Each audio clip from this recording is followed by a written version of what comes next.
오늘 말씀은 이제 초막절을 이제 이야기할 텐데, 초막이 무엇입니까? 편하게 이야기하면 텐트예요.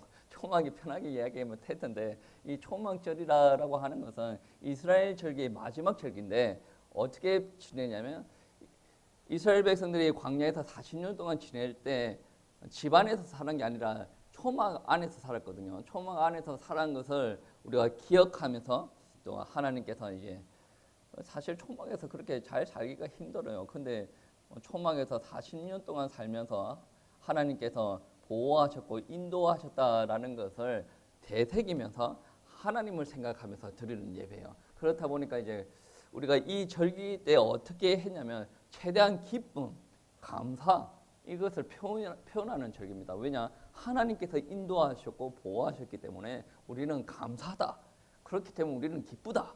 그러면서 하나님 앞에 예배드리고 하나님만 생각하는 이런 절기가 되어졌던 겁니다. 유대인들은 초막절이 되어지면 신앙 교육에 포커스를 맞추고 오늘 말씀에도 그런 말씀이 있어요. 42절 말씀해 보시면 너희는 이래 동안 초막에 거주하되 이스라엘에서 난 자는 다 초막에 거주할지니라.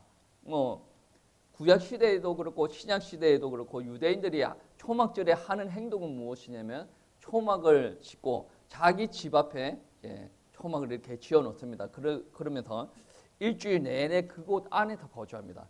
여러분 텐트를 치면 어떻게 쳐야 됩니까?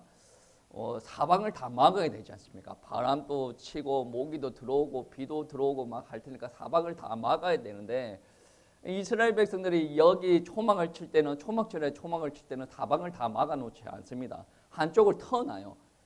한쪽을 터놓으면 우리 거제도 이 경상도 이 한국 절기에 따르면 아마 모기도 들어오고 비도 들어오고 막 그렇게 할 것 같은데 이 이스라엘 백성들이 초막절을 칠 때 이제 한쪽을 터놓는 이유가 있습니다. 한쪽을 터놓으면 어떤 일들이 일어납니까? 바깥이 보이지 않습니까? 바깥이 보이는데 잘 때 별을 보고 하늘에 떠 있는 별을 보고 자는 거예요. 그럼 별을 보고 자는 게 무슨 초막절에 의미가 있는가라고 생각하겠지만 이스라엘 백성들이 광야에 떠 있는 별을 보고 광야를 걸었다는 거죠. 그거를 너희가 초막절에 초막에 앉아서 누워서 그렇게 별을 바라봐라. 하나님께서 이스라엘 백성들을 인도할 때 별뜬 밤에 이스라엘 백성들을 인도하였다라는 거예요. 그리고 한 가지 이유가 또 되어 있는데 텐트를 막는 것이 아니라 한쪽을 개방을 시킨 이유는 왔다 갔다 하는 거죠. 한국말로는 마실. 그러니까 이제 우리 텐트에만 이렇게 해가지고 뭉쳐놓고 맛있는 거 먹고 그렇게 하는 게 아니라 우리 텐트에서 지내다가 옆 텐트도 한번 가고 그 옆 텐트도 한번 가고 그렇게 하는 거예요. 그러니까 서로 교제도 나누고 다 같이 모여서 하나님을 찬양을 드리고 막 그러한 의미에서 한 텐트 한 부분을 열어놓는다라는 말씀이 되어지는 거예요. 42절 말씀에 그렇죠. 이래 동안에 초막에 거주하되 라고 말씀을 우리가 읽어봤죠. 우리가 초막이라고 하는 것은 한국 사람들한테는 초막이 크게 와닿지 않습니다. 이스라엘 백성들은 어때요? 자기네들 조상들이 출애굽해서 40년 동안 그렇게 살았기 때문에 그 안에서 하나님께서 인도하시고 역사하신 것들 그거를 대대로 우리들에게 신앙의 양육을 거치면서 가르쳐 줬기 때문에 우리 여러분 한번 생각해 보세요. 여러분은 살아오면서 명절을 거치지 않습니까? 명절 거칠 때 제일 생각나는 게 무엇입니까? 그것보다 더 깊게 생각이 날 수 있는 부분이 뭐예요? 일주일 동안 초막을 치놓고 산다는 거죠. 이 이스라엘 백성들에게 초막절은 아주 대단한 것입니다. 그러니까 우리가 생각하는 초막이랑 유대인들이 생각하는 초막이랑 다른 거예요. 여러분 예수님께서 제자들 3명 데리고 변화산에 올라가서 예수님께서 변형되시죠. 영광의 모습을 보여주시는 거예요. 그때 베드로가 하는 말이 있죠. 이곳에서 초막 셋을 짓고 여기에 가고 싶다라는 이야기를 할 때 우리가 생각하는 초막이랑 유대인이었던 베드로가 생각하는 초막은 완전히 다른 개념이다. 그리고 그들은 우리는 아주 조금 그렇지 않지만 어떻게 보면 베드로가 고백이 제대로 되어진 고백일 수가 있어요. 왜? 초막절이 어떤 고백이냐면 메시아가 오실 것을 이야기하는 기다리는 그런 초막절이거든요. 그러니까 어떻게 보시면 베드로가 고백이 잘 되어졌다라는 고백이 되어질 수도 있는데 예수님께서는 그런 거는 원하지 않으셨죠. 뭐 앞으로 할 일이 많은데 예수님께서 그런 거는 그렇게 베드로를 칭찬하지는 않은 것 같아요. 그런데 베드로는 예수님을 메시아라고 인정을 하셨죠. 변화한 모습을 보고도 어떻게 보면 초막을 유대인 초막으로 초막절과 연결을 시키면 예수님을 메시아라는 것을 인정을 하였던 고백이 되어질 수도 있습니다. 물론 이 사건을 통해서 예수님 앞에 칭찬을 받는 일들도 벌어집니다만은 초막을 짓고 난 이후에 이스라엘 백성들이 하는 일이 있습니다. 23장 40절 말씀해 보시면 첫날에는 너희가 아름다운 나무 실과와 종려나무 가지와 무성한 나무 가지와 신의 버들을 취하여 너희의 하나님 여호와 앞에서 1회 동안 즐거워할 것이라. 7일 동안 나무 식물을 가지고 초막을 지을 때 사용을 하고 그 식물들을 묶어 가지고 일주일 내내 하나님을 찬양하고 기뻐하는 일들을 가진단 말이에요. 그러니까 다른 절기랑 좀 많이 다르죠. 온전히 하나님만 찬양하고 하나님께서 하실 일을 오실 것을 기뻐하는 초막절이 되어진다라는 거예요. 그러니까 물론 8일 동안 초막절을 지킬 때 노동을 하지 않습니다. 첫째 날부터 이제 첫째 날 마지막 날은 온전히 안식일을 취하는데 이 안식일을 취할 때 노동을 하지 말라는 거죠. 노동을 하지 말라라고 하는 것은 우리가 누워서 쉬어라 뭐 그런 말도 되어지겠지만 성경에서 이야기하는 부분들은 무엇이냐면 우리가 막 열심히 살아가는 게 무조건 좋은 건 아닙니다. 왜냐하면 막 열심히 할 때는 본인은 보람이 되어집니다. 근데 본인은 보람이 되어질지 모르겠지만 하나님의 입장에서 열심히 사는 인간을 바라볼 때 어떻게 했습니까? 하나님은 분명히 휴치라는 부분들을 허용하여 주셨어요. 쉬어라는 거죠. 아니 과거를 돌아보는 시간이 있어야 제대로 기도할 거 아니에요. 과거가 잘못되었으면 바로 잡는 일들이 벌어지고 또 현재도 점검이 되어지면 앞으로 미래를 인도받을 그런 것을 하나님으로부터 공급받아야 될 부분들 아닙니까? 아니 기도하시는 분들은 기도하다가 하나님께서 이러한 감동을 주셨다. 막 그러한 고백을 할 때도 있지 않습니까? 그럼 그 고백이 거짓이 되어질 수도 있고 진정으로 하나님께서 주시는 고백이 되어질 수도 있어요. 그런데 무엇보다 하나님을 바라보고 기도할 때 하나님께서 인도하시는 것을 느낄 수가 있고 역사를 체험할 수가 있다는 거예요. 이거는 우리가 쉬지만 우리가 쉴 때에 쉬면서 하나님을 바라볼 때 우리에게 창조적인 역사가 일어난다는 거죠. 막 앞만 보고 다닐 때 오늘 아침에 이거였지, 점심 때 이거였지, 밤에 이거였지, 또 아침에 이거였지 생각이 없어. 근데 쉬면서 하나님을 바라볼 때 하나님께서 역사하시는 부분들이 있어. 그러면서 우리가 인생이 바뀌어지는 거예요. 아니 여러분 인생을 살 때 맨날 톱니바퀴처럼 아침에 점심 저녁에 아침 점심 저녁 아침 점심 아니 무슨 재미로 살아갑니까? 주일에 진정으로 하나님께서 원하신 대로 예배드리고 하나님께서 여러분에게 계획하시고 여러분에게 깨닫게 하시는 부분들이 허용이 되어지면 여러분 인생이 바뀐다니까. 여러분 또 오늘 가서 또 쉬고 내일 가서 또 일하고 뭐 그렇게만 돌아간다 그러면 인생에 무슨 재미가 있겠습니까? 변화가 없어요. 뭐 20년을 살아도 30년을 살아도 40년을 살아도 변화가 없어요. 여러분 인생에 기대가 되어집니까? 일단 여러분이 여러분 인생을 기대를 하든 말든 저는 제 인생을 기대를 합니다. 그리고 여러분 인생 기대해요. 왜? 목사가 여러분을 이끌어가는 건 아니거든. 어떻게 말하면 아무리 잘 이끌어도 말 안 듣고 버티는 데는 장사 없어요. 하나님께서 역사하시면 그렇게 되어질 것을 믿기 때문에 기대하는 거예요. 여러분 인생을 기대하세요. 여러분 인생을 기대하면 오늘 오전 말씀에 정말 징하다 막 그런 말도 사용했죠. 진절머리 난다. 진절머리 나더라도 하나님께서 살아가는 걸 어떻게 합니까? 하나님께서 이끌어 가신다는데 뭐 어떻게 합니까? 그것 때문에 우리가 기대하는 거예요. 우리가 조금 형편이 좋아졌다. 그래서 기대하는 것이 아니라 과거에 인도했던 하나님, 지금도 역사하고 있는 하나님, 그 하나님께서 앞으로 동일하게 더 이상으로 나를 쓰시기 때문에 우리가 기대한다. 이 안식의 목적이 무엇이냐면 육신을 신다. 이 개념을 초월하여서 온전히 하나님을 바라본다. 그러니까 출애굽기 말씀에 세 개의 절기를 이야기할 때 너희들은 빈손으로 나 앞에 나오지 말아라 라고 이야기를 합니다. 그리고 오늘 말씀 38절 말씀에 보시면 그런 말씀이 있죠. 여호와의 안식일 외에 너희의 허물 외에 너희의 모든 소원 제물 외에 또 너희의 모든 자원 재물 외에 너희가 여호와께 드리는 것이라 표현하고 있죠. 그러니까 이 초막절에 하나님 앞에 드리는 제물인데 그 제물은 미래를 생각하면서 우리가 서원하면서 서원 제물을 드리는 것도 있고, 그리고 과거에 우리가 살아왔던 것에 감사하면서 그 감사하는 제물은 자원하여서 드리는 거예요. 그리고 옆에서 쿡쿡 찌르면서 너 그거 뭐 성질한 거 하나님 앞에 감사 예물 드려야 되지 않을까? 억지로 이렇게 드리는 게 아니란 말이에요. 감사 제목은 내 감사 되어져서 자발적으로 내가 하나님 앞에 드리는 게 되어져야 된단 말이에요. 이게 우리가 회복이 되어져요. 우리가 하나님 앞에 거할 때, 하나님만 바라볼 때, 하나님 앞에 예배 드릴 때 우리 마음 가운데 그러는 것이 허용이 되어진다라는 말씀이 되어집니다. 그리고 유대인들은 초막절이 되어지면 성경 말씀을 그렇게 읽었대요. 다른 절기와 다르게 성경 말씀을 그렇게 읽었는데, 특히 어떤 성경을 읽었냐면 전도서를 그렇게 읽었답니다.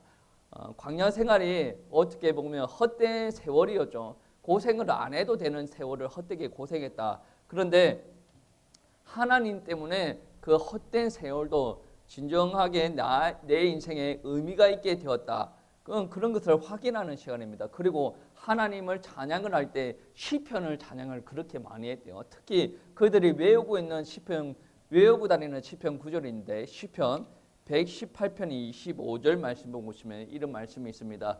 여호와여 구원하옵소서. 이제 구원하소서. 여호와여 우리가 구하옵나니 이제 형통하게 하소서라는 말씀을 이제 초막절에 이렇게 하고 다녔다라는 말씀입니다. 그러니까 이 구원이 예수님으로부터 온다라는 것은 그들을 믿고 이렇게 계속 노래를 부르고 다녔다라는 거예요. 그리고 이거를 통해서 우리가 알 수 있는 부분들은 메시아가 장차 오실 것이다. 구원의 주님을 우리가 기다립니다라는 소망의 의미가 나타나져 있는 거예요. 이런 절기가 유대인들 예배 성전 안에서도 관습으로 이렇게 자리를 잡고 있는데 어떤 일들이 있냐면 예루살렘 성전에서 제사장들이 모여 있을 때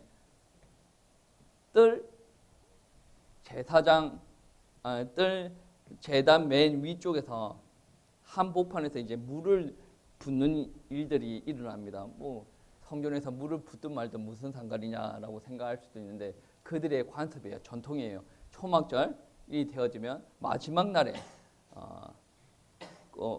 연못이 어디입니까? 연못이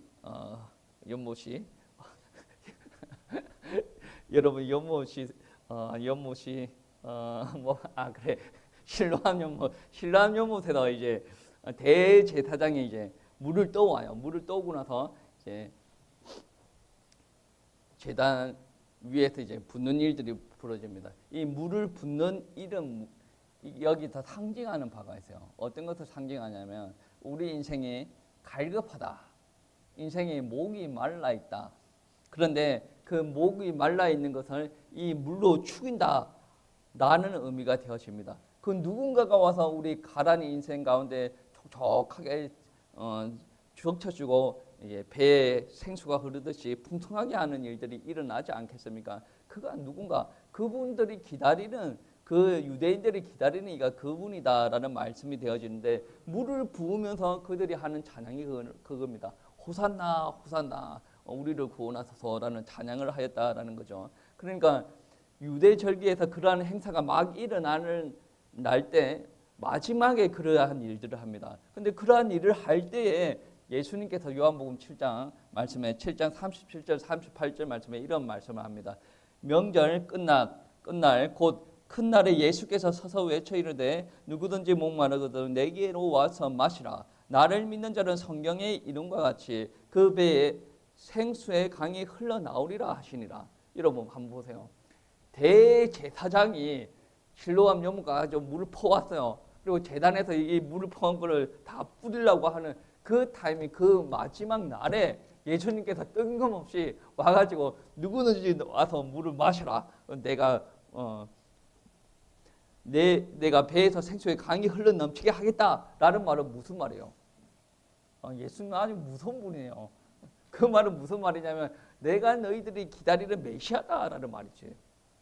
초막절 그 명절 끝날이 무슨 말이냐면 초막절 마지막 날이라 말이에요. 마지막 날에 물을 붓는 그 전통이 이루어지고 있는데 예수님께서 철딱선언에 없어가지고 가가지고 하는 말이에요. 분명히 목을 축이고 물을 뿌리는 그 누군가가 오신다는데 그 누군가가 오시는 것을 유대인들은 다 알고 있어요. 유대인들은 다 알고 믿고 호산나 호산나 하려고 하는데 예수님께서 그 명절 절정의 순간에 딱 나타나셔가지고 누구든지 목마르거든 내게 와서 마십시오.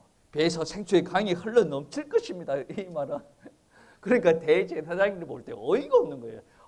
저 똘끼가 장난이 똘끼가 엄청나게 충만한 거죠. 그러니까 본인들이 우리들의 입장에서 보면 예수님께서는 메시아가 맞죠. 대제사장 입장에서 보면 뭐예요? 예수는 선지자 중에 한 명이고 메시아가 아니란 말이에요. 그런데 와가지고 생수의 강이 흘러 넘칠 것입니다. 뭐 이렇게 이야기하니까 이단 중에 이단이 돼요. 요즘으로 표현하면 신천지가 이단이고 나는 예수다, 나는 보혜사 성령이다 하는 사람과 동일한 거예요. 그런데 그게 예수님께서 거짓말 친 게 아니죠. 본인을 그 물 뿌리는 것을 상징하는 바가 무엇이냐? 메시아가 오실 것이다. 그 메시아가 누구냐? 그 말씀으로 전통으로 자리 잡고 그들이 행하는 일들이 실체가 누구냐? 예수님께서 오셨다는 거예요. 예수님께서 철딱선언가 없는 게 아니라 예수님께서 실체를 가르쳐 주시는 거예요. 그런데 거기서만 끝나는 것이 아니라 당신들이 기다리는 메시아라는 것을 선포하는 장면 아니겠습니까? 그리고 동시에 마지막 날에 밤새도록 축제가 이어집니다. 그 축제가 이어질 때에 4개 기둥에 불을 켠대요. 저는 이거를 잘 몰랐어요. 잘 몰랐는데 이번에 알게 됐습니다. 4개의 기둥에 불을 켜 밤새도록 축제하는데 요즘처럼 전기가 들어오는 건 아니지 않습니까? 불을 켜놓는 일들이 벌어진대요. 그러니까 어두운 컴컴한데 밤새도록 축제를 열면서 하나님을 찬양하고 경배합니다. 그런데 불을 켜놓고 그 불에 의지해서 찬양을 하였다라는 말이 되어집니다. 그 절기에 또 예수님께서 하시는 말씀이 있어요. 무슨 말이냐면 요한복음 8장 12절 말씀에 예수께서 또 말씀하여 이르시되 나는 생명의 세상의 빛이니 나를 따르는 자는 어둠에 다니지 아니하고 생명의 빛을 얻으리라. 예수님은 우리가 볼 때 예수님은 진리만 이야기를 하는데 예수님을 믿지 않는 다른 사람들이 볼 때는 좀 어이가 없을 수도 있다. 세상이 다 캄캄해요. 그 절기를 치르는 마지막 밤에 그 불을 4개를 켜놓고 그렇게 하는데 예수님께서 뜬금없이 나와가지고 하는 말이 무엇이면 자기가 세상의 빛이래요. 자기가 생명의 빛이랍니다. 그러니까 자기 때문에 세상이 비춰진다. 막 이러한 이야기를 하지 않습니까? 이것을 예수님께서는 이러한 이미지를 통해서 어둡게 된 세상 가운데 빛을 4개를 꽂아 놓은 걸 가지고 이러한 이미지를 통해서 예수님께서는 진리의 말씀을 선포하셨다라는 것입니다. 그러니까 초막절에 새벽이 밝아온 무렵에 예수님께서 내가 바로 빛이다. 내가 세상의 빛이다. 나를 따라오라라고 이야기하는 것입니다. 그러니까 예수님께서는 세상의 빛이고 세상의 근원이 있어요. 그리고 예수님은 생명의 근원이시기도 합니다. 물이 없으면 사람들이 다 죽지 않습니까? 사람들이 다 죽은 상태입니다. 영적으로 다 죽은 상태인데 우리 주님께서 생명의 물을 영적인 물을 다 부어 주시면서 인간에게 새로운 영적인 생명이 살아나게 하십니다. 어설프게 부자와 나사로 이야기 있죠. 손가락에 물 한 번만 적셔가지고 이렇게 해달라 그 정도가 아니죠. 배에 생수의 강이 차고 넘칠 수 있도록 그렇게 하신다라고 이야기합니다. 배에 생수의 강이 차고 넘치면 하나님의 영으로 차고 넘치면 하나님의 생명으로 차고 넘치면 어떤 일이 있겠습니까? 신앙생활 때 우시우시하고 신앙생활 하겠습니까? 차고 넘친다니까. 차고 넘치면 어떻게 일어납니까? 아니 몸이 들썩들썩 하겠죠. 찬양을 들는데 너무 감사와 기쁨이 넘칩니다. 그러면 손이 올라가는 거 당연하고 우리 다윗처럼 춤추고 뛰고 하는 건 당연한 거 아니겠습니까? 차고 넘친다는데 충만한다는데 충만 안 하면 어떻게 합니까? 이렇게 해가지고 경건의 모습을 오해한 사람처럼 적당히 눈을 감고 적당히 목을 숙이고 적당히 예배 드리고 적당히 이거는 충만한 사람들 아니에요. 이 입에서 아무리 충만하면 이야기하더라도 충만한 사람도 아니란 말이에요. 우리가 신앙생활 할 때 충만이라는 것은 지속이 돼야 충만이에요. 충만이 참 지속이 되기 쉽지 않습니다. 한 번은 충만되어졌다가 또 좀 불신앙했다가 충만되어졌다가 뭐 그런 부분들이 있는데 우리 하나님께서 부어주시는 게 그렇다라는 것이 아니에요. 우리의 재성, 우리의 뭐 육의 눈 이게 밝아져서 하나님의 충만함을 유지할 수가 없다는 거죠. 그러니까 유대인들에게 초막절이 필요한 것처럼 우리들에게도 초막절이 필요하다. 목을 축일 수 있는 방법이 있습니까? 없어요. 예수 그리스도의 생명의 물을 공급을 받아야 된다라는 말이 되어집니다. 우리 인생의 앞이 캄캄하죠. 그 캄캄함을 비춰줄 수 있는 분이 누굽니까? 예수 그리스도가 되어진단 말이에요. 예수 그리스도가 빛 되어져가지고 내 인생을 밝혀주셔야 우리 인생의 소망이 되어진다라는 거죠. 그러한 은혜를 누릴 수 있도록 예수님께서 우리에게 오셨어요. 우리가 찾아갈 수가 없으니 우리가 오셨어요. 세상이 어둠 가운데 있는데 우리가 하나님을 한 번도 만나본 적이 없는데 어떻게 우리가 어둠 가운데 하나님을 찾아갈 수가 있고 손을 내밀 수가 있고 그분을 만날 수가 있습니까? 없어요. 그러니까 그분이 우리를 찾아오셨다라는 말씀이 되어집니다. 그러니 너무나도 감사한 거죠. 초막절 8일 동안 뭐 합니까? 하나님만 바라보는 거예요. 감사해서 찬양을 하고 경배를 하는 겁니다. 그리고 그 안에 뭐가 있습니까? 기쁨이 차고 넘친다라는 거죠. 신앙생활 할 때 기쁨이 차고 넘쳐야죠. 억지로 끌려가지고 뭐 물론 그러한 시간들도 있습니다. 뭐 저도 어릴 때 억지로 와서 앉아 있을 때가 있었어요. 근데 그게 은혜란 말이에요. 만약에 부모님이 하나님을 믿지 않으면 억지로의 시간이 없어요. 이게 나중에 믿음이 들어가고 나서는 이게 너무나도 감사한 시간들이 되어질 수가 있단 말이에요. 여러분 신앙생활을 할 때 기쁘게 신앙생활 하세요. 이 말은 참으로 추상적인 말이에요. 아니 예배 시간에 찬송 드리고 말씀 듣고 기도하는데 이게 뭐가 기쁘다라는 말입니까? 그러니까 이거 한번 맛을 봐야 돼. 맛을 봐야 돼. 정말 이거 맛을 봐야 돼. 맛을 본 사람들은 기억을 하는 거죠. 그러니 어려운 가운데 있을 때 세상으로 막 돌아다니다가 어려운 가운데 있을 때 옛날 기억이 있어서 하나님 앞에 들어와서 다시 기도하는 일들이 벌어지죠. 왜 그러한 일들이 벌어집니까? 예전에 느꼈던 하나님의 품, 하나님의 사랑, 은혜, 하나님께서 공급하여 주시는 것들, 내가 기쁨을 누린 것을 한 번만 체험을 하면 지금 혹여나 하나님으로부터 조금 떨어져 있다라고 하더라도 다시 돌아올 수가 있어요. 근데 한 번의 문제예요. 그 한 번이 언제가 되어지냐? 한 번이 어렸을 때에 되어지면 고생을 덜 하고 살아갈 수가 있고 그 한 번이 한 40대나 50대쯤 되어지면 이제 어려운 시기를 조금 고난의 길을 조금 걷는 거고 그래도 하나님께서 특별히 은혜 주시면 나이가 들어가지고 하나님을 믿는다라고 하더라도 이 복음의 가치를 알고 안 대로 견눈질을 하지 않고 하나님만 바라보고 나아갈 수가 있어요. 그러니까 하나님만 바라보고 나아가니까 그 안에 평안과 기쁨과 감사가 얼마나 차고 넘치겠습니까? 우리는 우리의 힘과 능력 가지고 신앙생활을 하는 것이 아닙니다. 하나님께서 부어주셔야 돼요. 제사장이 물을 붓듯이 어두운 캄캄한 데에 빛을 내게 꽂아 놓는 것처럼 우리 심령에 빛이 들어와야 돼요. 그러한 일들이 일어나야 우리가 진정으로 하나님께서 인도하시는 그리고 보호하시는 것을 체험을 할 수가 있어요. 그렇게 체험이 되어질 때 우리 신앙생활에 기쁨이 넘친다라는 말씀이 되어집니다. 한 주 동안 신앙생활할 때 기쁘게 신앙생활 하세요. 인상 쓰고 하나 기쁘게 하나 그 인생이 그 인생이면 인상 쓰는 것보다 기쁨이 낫지 않겠어요? 같은 상황이면 원망불평하는 것보다 감사한 게 나아요. 여러분 에베소서 4장 5절 말씀에 상황에 따라 그렇게 감사하라라고 하지 않죠. 마귀가 틈탈 일이 많아요. 그럼에도 불구하고 감사하라. 데살로니가 전서입니까? 범사에 감사하라. 여러분 감사하세요. 기뻐하세요. 하나님께서 역사하실 것입니다.